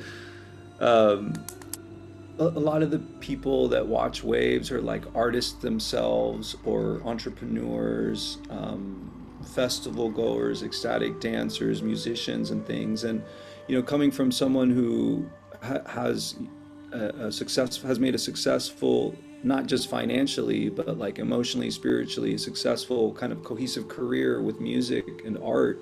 Like what advice would you give to people watching that are like, wow, I want to be in your position, you know, have my studio, like work with beautiful other musicians and organizations and just, you know, spread my goodness. What advice would you give to up and comers or people that are struggling to get to the next level of their devotional path? Yeah, great question. Um, find a vision and a passion that feels in alignment to what you want to bring into the world and stay true to that. A lot of times the music industry will try to change you to fit into their, mold. And Hmm. I think it's really important to stay true to your own vision and passion, Hmm. um, and be persistent, be adaptable and be willing to take risks. Um, I think, once you've created a body of work, like really building a community and people that really understand what you're creating and really connecting with your audience, however you're able to do that, it's really important. Hmm. Hmm. Um, and these days we can't just be creative. We really have to embrace all aspects of the industry, um, so the more you can learn about all the non-creative parts, it's really important to get a grasp on that. I think collaboration is amazing these days. It's a great way to cross promote different projects and find new listeners, and take two different ways of making music and making a new version, like a new baby from the collaboration. Right. I think social media is an amazing tool. It's also like overwhelming sometimes these days with so much uh, coming at us, so much inundation. Um, but leveraging social media is important. And I see a lot of like younger producers like making funny videos and stuff that go viral, and then they're able to leverage their music on that. Um, I think, don't overlook YouTube if you're doing music, because YouTube is equally as big as Spotify in terms of our royalties. So Mm. make sure you have a really good YouTube presence. What else? Like, I think the most important thing for longevity and to sustain this is your self-care habits, Hmm. and how you take care of yourself, using the gym at the hotels. And you know I've never really been a big drinker of alcohol, and I think that's been really positive in terms of the sustainability of what I'm doing and the longevity of it, because otherwise, if you're out there drinking and partying and not sleeping every night and then going to the next gig, it's you're sure to burn out. It's a Yeah. disaster, so yeah. Yeah. Yeah. Well, yeah, awesome, awesome. Yeah, there are all those temptations, especially in the kind of music touring world and trying to calm your nervous system down, but that's great. I think There's other ways to do that, though, better ways, breath work, true. meditation. Even if you're in the hotel, you can do a hot cold shower, at That's least, true. That's true. to calm your nervous system. Yeah. Yeah, yeah, that's right. Yeah, just keeping it creative. And do you find that it's been a difficult path for you to have a very vital creative brain, but then kind of balance that out with the business, music industry, practical, you know, deadline driven kind of thing? um no, I feel like finishing projects and getting them into the market is part of my my skill set, so to speak. So Got it.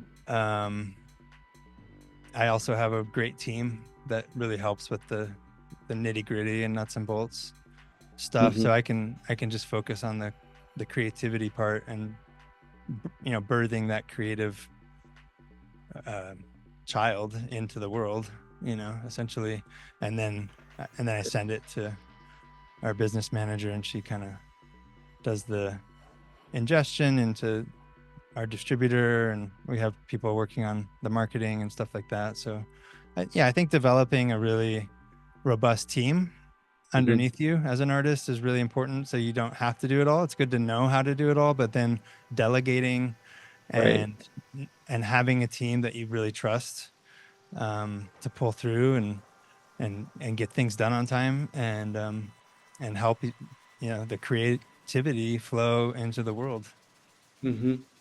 Hmm. Yeah, nice. Like there's no artist that has any substantial reach and impact that doesn't have a team of people, whether they're up there on the stage or not. In a sense, they're part of the band because it takes a village Yeah. to touch a village, like to entertain a village, to expand. So yeah, that's great. Well, thank you for that advice. I know it's good Yeah. for me to hear. I appreciate it. I know a lot of, like you were saying, social media, like there's so much pull for attention from all sides. And,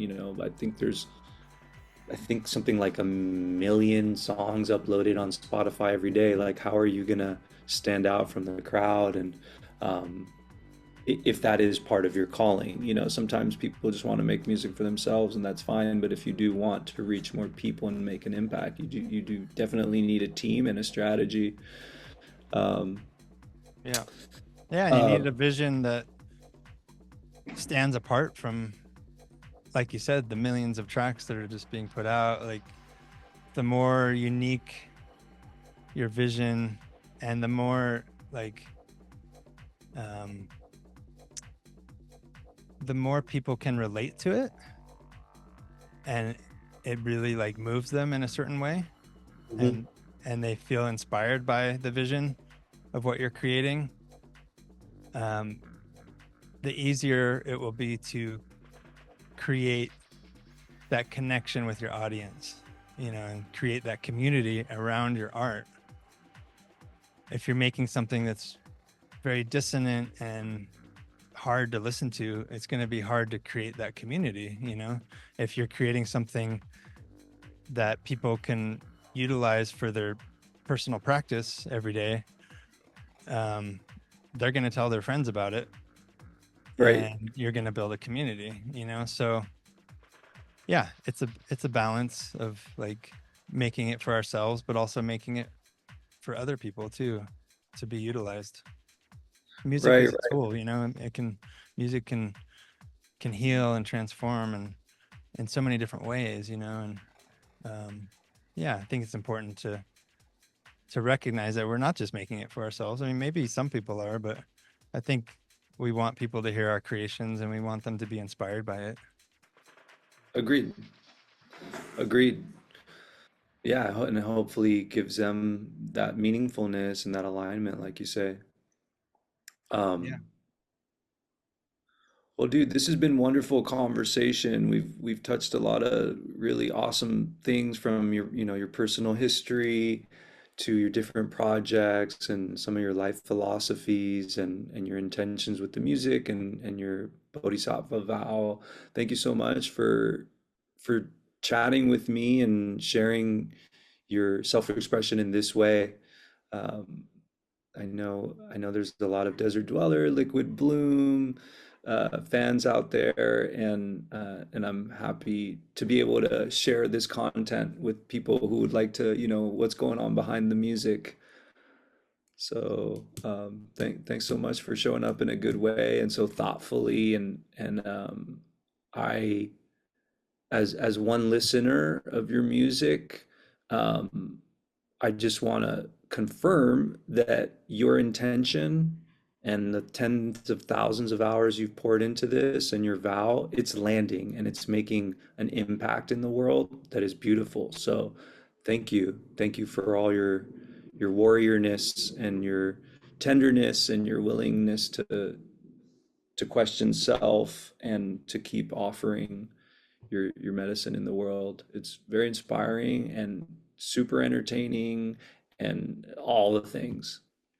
Mm, thank you. Thank you for that reflection. And yeah, I feel like I've achieved my intention and goals. And of course, there's more to do and more on the horizon, but I do feel like it's reached a lot of people, and I'm incredibly grateful that so many people resonate with the music that we put out. Yeah, yeah. That devotion has taken you to beautiful places, and all the listeners are grateful. Which brings me to we're excited to have you at Transcendence Festival. Very excited. What do you have any thoughts around like what's in store for you? You're gonna do breath work with Miguel, and then you're gonna do a liquid bloom set, right? Correct, yeah. And yeah, I'm really inspired by the breathwork container these days, and been doing that for a few years now, and it's deeply transformative for people, and I have a lot of music that supports the space really well. So Hmm. that'll be a lot of fun. And then the other set is more of a dance set, and I'll be collaborating with my friend Hanaks Pacha, Gabriel, and we played together at Dreamers Land last summer. It was the first time we've worked together, and it was just a real easeful flow together. And so he'll be joining me on stage as well, adding some percussion and vocals and some flute, on top of Yes. uh, the set. So I'm excited about that as well. And Nice. the Nice. Dreamers Land set is actually on YouTube. On YouTube. And shout out to Hanak Spacha. He was Yeah. a guest too, man, and he's got so much like enthusiasm for what he's doing. It's super infectious. Yeah, totally. Yeah. Yeah. We're working on a couple collabs too. Um, I need to get back to that. Actually, I've taken a little hiatus from those projects, finishing other things. But yeah, I'll be working on those collabs. He's a great guy. Really respect what he's doing, and it's a lot of fun to play with him. Yeah, nice, nice. Well, that'll be great. And have you ever played with Mose or been on the same lineup or? Yeah. Well, Mose is a dear old friend. I've known him before he was making music. Um, we actually released his first EP on Desert Tracks. That's right. That's right. That was Yeah, my intro to him. yeah, Mose Roberts, I think. But yeah, then he just went by Mose after that. Yeah.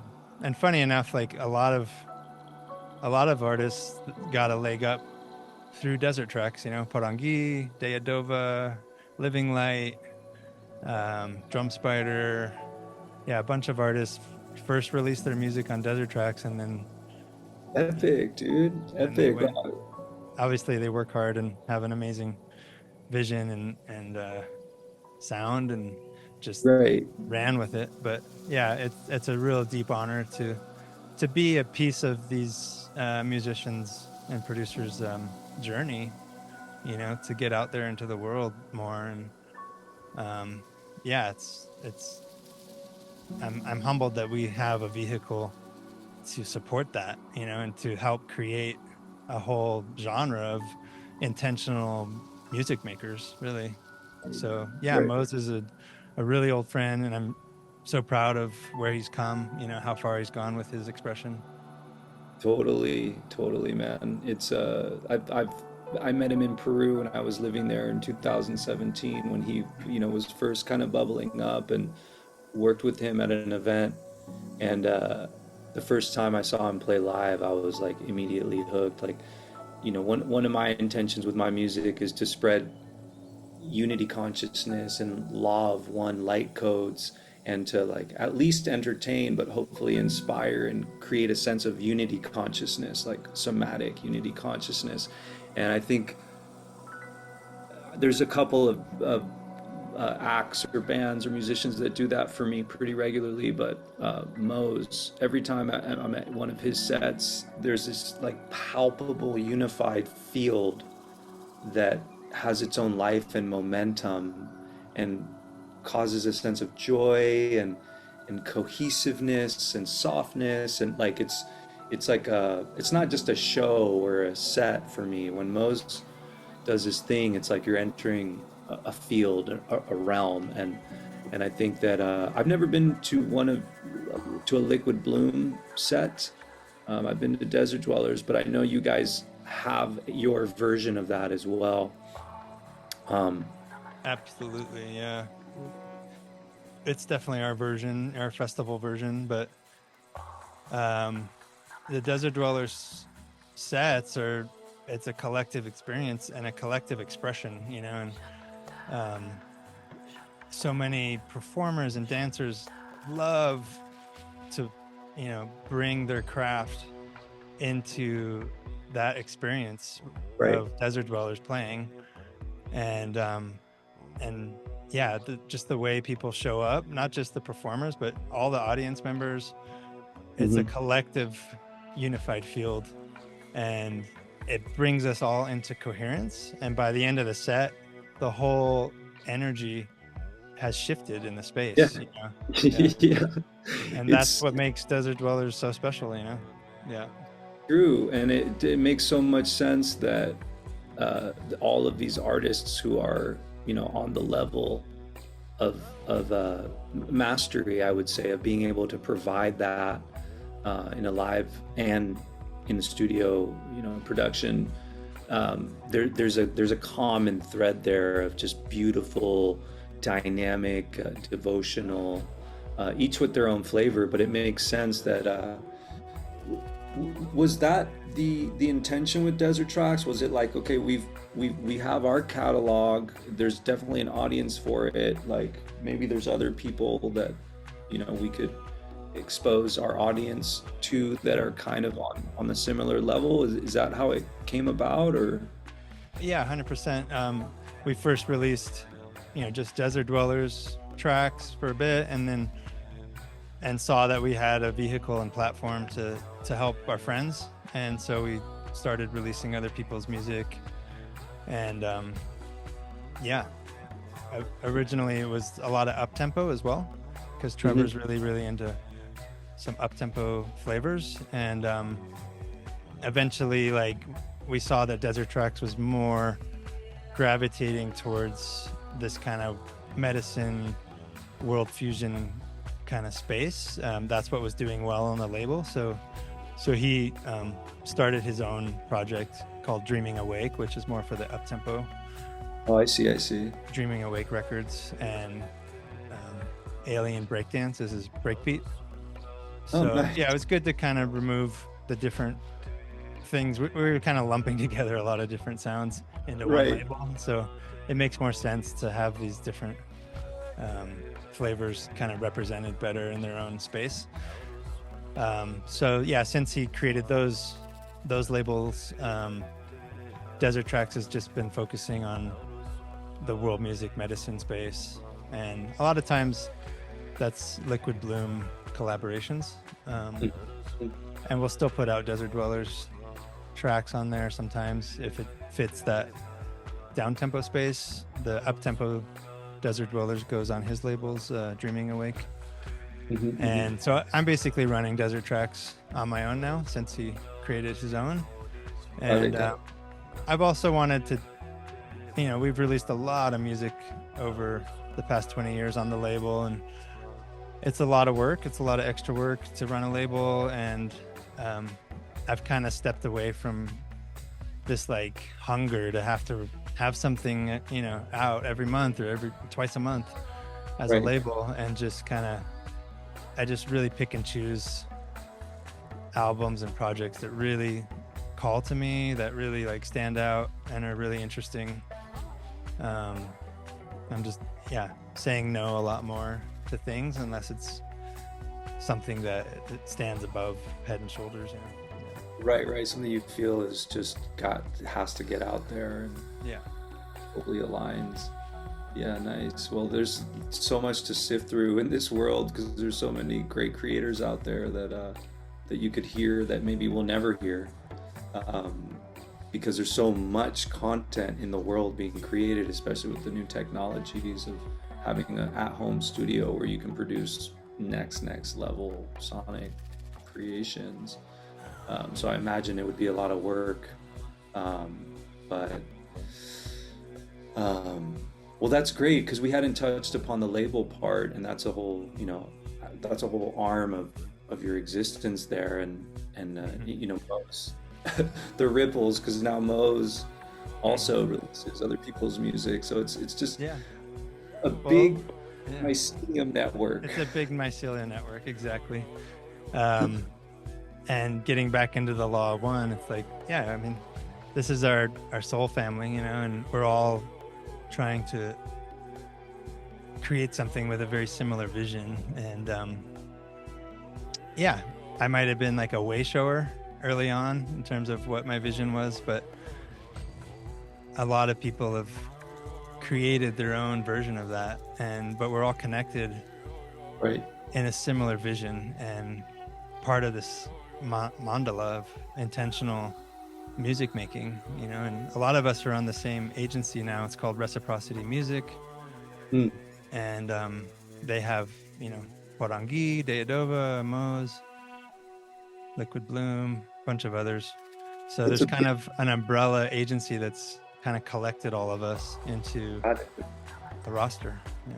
But yeah, they're really focused on mostly events in the sober container, where there's no alcohol, and oftentimes more of a cacao or ceremony or intentional space right, right, where alcohol isn't the driving factor. right.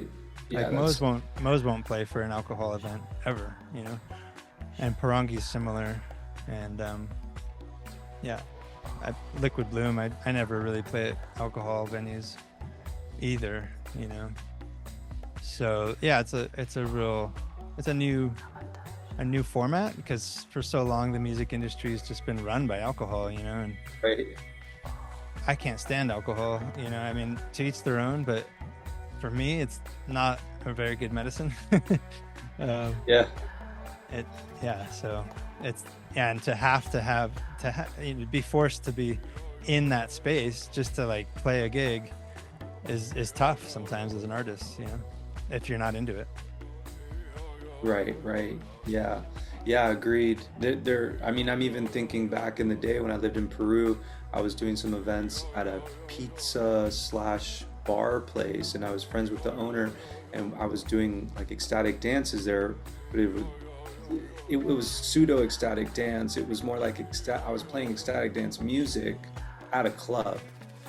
So there was this mix of yogis consciousness, ecstatic dance consciousness with like a lot of like alcohol, and it made for weird dynamics because there's Yeah. some people that are drinking cacao trying to tune into Mose, and then there's some dude over here who's drunk trying to hit on this like hot yogi girl, and it was just like Train wreck. this is Yeah. this is not gonna work. This doesn't work. So I get it. Um, Yeah. but and I like that because that to me is like a hopeful thing about the music industry, that like people like you and Mose Porangi and um, the artists coming to Transcendence. It's like there are sober, profitable and sober, conscious environments that are becoming more normalized, and um, Yeah, I absolutely.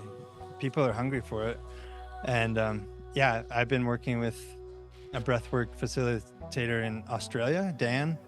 He has a company called Spirit Breathwork and Spirit Cacao. And Australia, is really known for its use of alcohol, let's say. And so he's been making headway creating these sober events in Australia Mm, and has had a lot of success because people are hungry for it down there too. That not everyone, but there's definitely a lot of people that don't want to be around those alcohol vibes anymore and be in a sober container. So right. yeah, I did a tour with him as Liquid Bloom back in February, and we're starting an online series of breathworks once a month. It's called Spirit Bloom. Mm, Um, Kind of the combination of our two names. So it's once a month at the beginning of the month, and it's online, kind of a new experiment, I think, for both of us. But yeah, we already have like 60 people signed up. And it's a breath work? It's a breath work, and I'll be providing live music, and he'll be leading the breath work, and then I'll be heading back down to Australia probably in January for another 3-week tour and doing like 10 gigs with him all over Australia. And people are really into it down there. Yeah, it's fun to be involved in something that is, leading edge and creating something new, for a community of people that haven't experienced it before. Like up here in the States, we have, ecstatic dance is really quite old, in Oakland and Kalani, and, even the one in Denver's been going for a long, long time, so. How long?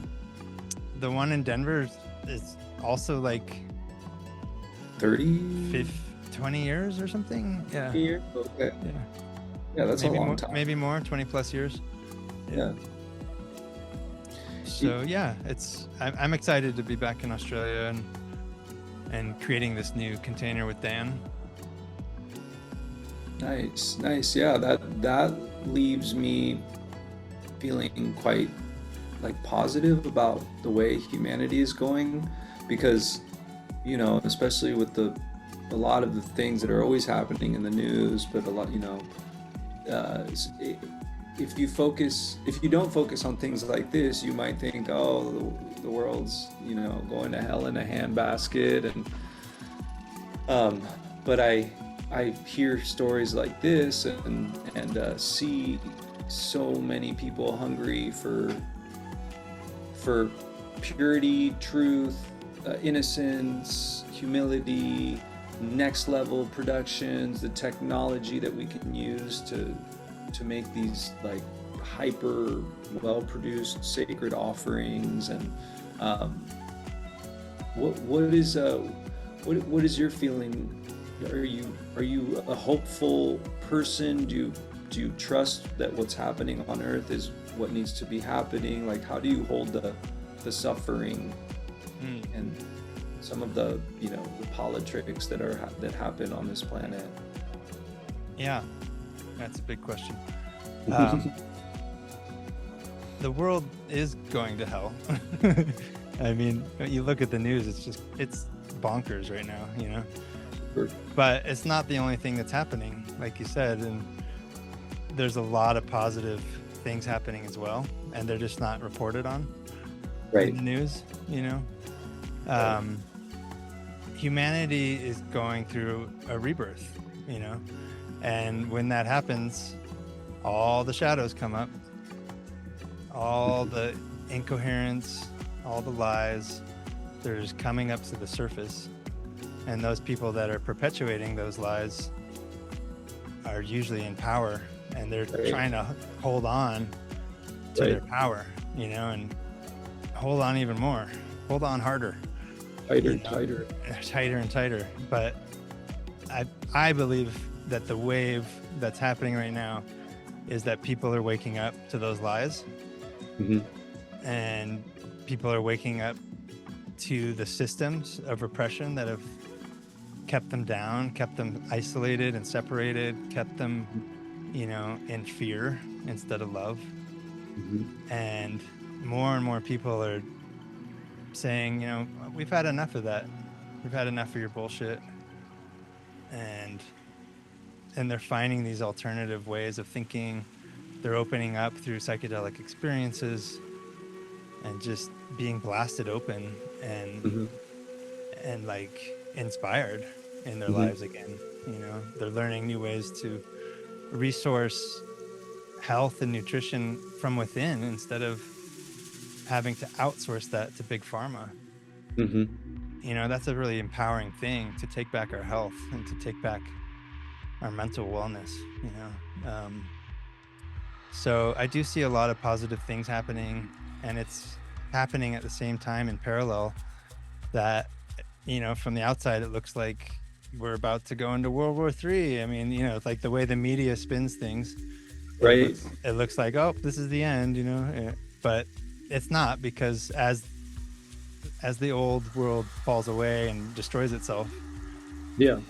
and you know, there's going to be people that have been doing the work, creating new paradigms, creating new tools, new inventions that are going to come in and assist humanity to help repair the world, help repair themselves, you know, through permaculture, through psychedelics, you know, through breath work, and, you know, all these alternative ways of healing, you know, and healing the planet. And, you know, I heard Toyota is like researching a water engine right now, which is way better than electric cars. True. So there are hopeful things. It rarely gets reported on. Yeah, you it's know, true. It's we true. we need a good news network. Yeah, like also in the news today, a Also, billion people did a kind thing just in the last second. Here's yeah, Ron with sports, like, yeah, that's true. And you know, sometimes when I get downtrodden, you know, with all the craziness that happens in various spheres and the kind of innate repressive systematic mechanisms that are, you know, even before we pick a politician, like the system itself has already got, I just, and you know, going back to meditation is like, I try and put myself at the like seat of source where these laws of one are apparent and where they come from, and that no matter what happens here on earth, like it's very significant no matter what, but this isn't the end of the story. That wherever the laws of one and wherever love comes from, that's actually like a deeper substance of reality that can't be destroyed. So whatever happens on the surface of this planet is very significant because it's our human life. Like it's just as sacred as anything else. But if I hit a sense of hopelessness, I just remember and know that like the whole thing holding the possibility of even this craziness happening right now is the source of oneness and love. And that's the story will continue going that way no matter what. And then that brings me back to, okay, let's just focus on what I can do. You know, I'm going to reach out to Amani, host a podcast with them, share, you know, just the individual little steps we can take every day to contribute, you know, some well-intentioned content and communications and music. And that leaves me feeling faithful and hopeful and inspired to continue on with the Bodhisattva vow. yeah, yeah, and it really does ripple out, you know. Yeah, I've seen that throughout my career, you know, like just helping someone, and like you said with Mose, you know, just helping him get a leg up in the industry a little bit, and then he ran with it, and look what he's been able to create and help so many people. So we really do have an impact on the world when we put the right intention and effort into what we're creating. And sometimes it feels overwhelming what's going on the planet, but you just got to keep showing up, know that we're, you know, infinite beings. You know, it doesn't end just with this vessel. We will continue on, our consciousness will continue on into other forms, and it's all impermanent, like a sand mandala. And just to have fun, you know, have fun with it and bring a little more joy into people's lives, a little more love and happiness, and hope that ripples out into the collective consciousness. Well said, man. Well said. I think that's a great bookend to this delightful conversation. Deep honoring of you and your life's work, brother, thus far. I can't wait to dig in because your catalog's so big that there's a lot I don't know yet, and I can't wait to dive in now that I know the story behind it. I'm like way more want to dig in and, you know, touch all the points. So thanks for creating such a body of work that I can just like dive into that ocean and see what's out there. And and assist my own meditations and my own journeys with the music. I am very excited to meet you. Well, we've already met, but to see you in Mexico, and yeah, just see what happens. You know, last year, we didn't know what was going to happen. It was the first of its kind, and first of its kind in that area. We didn't know what was going to happen, and you know, here we are months and months later, still being nourished by the experience and pleasantly surprised by the amount of people that signed up to a festival that had never existed until, you know, it had been a thought just months before. And next thing you know, Sam Garrett and Mose and Hanax and Compass and Rebellion and Magesis and like just on and on, that tribe community feeling that impregnates you with a sense of belonging and believing in what you're doing and seeing that what you're doing is beautiful and is having a profound impact on those involved. And I'm so happy that you're gonna be a part of you're already part of it this year. And so thank you again for saying yes to this opportunity and the blessing the people up. Yeah, I'm super excited to be a part of it, and yeah, thanks for inviting me. And yeah, a lot of my dear friends are on the bill, so it's going to be a good time. And it's also my birthday, so oh yes, that's right. It's going to be fun. Yeah, there's a nice synchro of destiny right there. Right. Right. So, yeah, we'll make sure that we honor you, brother. There, that we have at least a moment where we honor your birth. Awesome. How old are you going to be? I'll be 48. Yeah. 48. Okay. Oh, that's a nice even. Yeah. I was born in the year of the dragon, so here we are in the year of the dragon. Oh, nice. 48 years later. Yeah. 48 years later. Well, all right, brother. I'm gonna stop the recording, and Sounds good. all the links to your content will be in the description. Thank you again. Thank you too. Pete. Yeah.